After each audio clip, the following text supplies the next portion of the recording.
Good evening. I'm Elaine Quijano. 3 days after the crash of Malaysia Airlines Flight 17, outrage is growing around the world over how the rebels in eastern Ukraine are handling both the victims' bodies and the physical evidence. More on that in a moment. But first, this has been the deadliest day yet in the Gaza conflict. 90 Palestinians were killed today, as were 13 Israeli soldiers, 2 of them American citizens.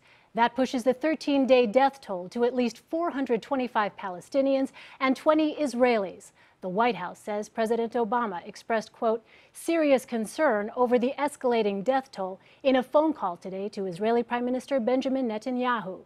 Secretary of State Kerry will soon be heading to the region in search of a ceasefire. And the UN Security Council is meeting on Gaza tonight. We have 2 reports this evening, beginning with Barry Petersen in Gaza. This was a day of running for your life in Gaza's eastern neighborhood of Shajailah.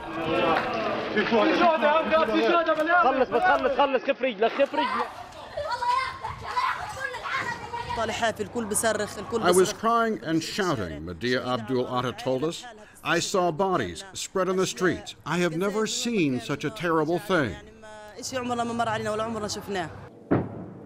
For hours, the shells poured in.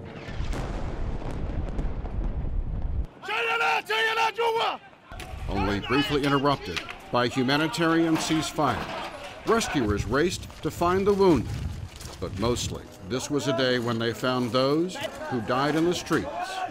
I saw the Israeli tanks firing rounds at us, said Abu Hamza.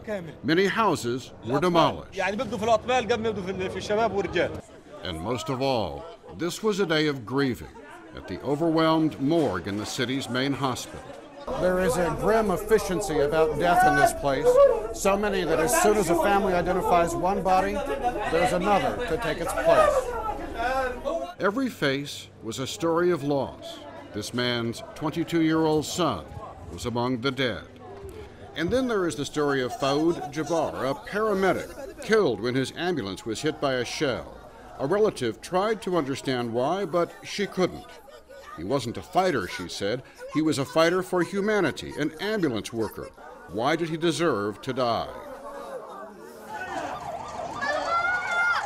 This was, most of all, a day without answers. The blame game works like this. Israel says it only fires into areas where rockets have been fired into Israel. But residents told us there is no military activity in this neighborhood. Meanwhile, the death toll just keeps climbing. Elaine? Barry Petersen in Gaza. Thank you.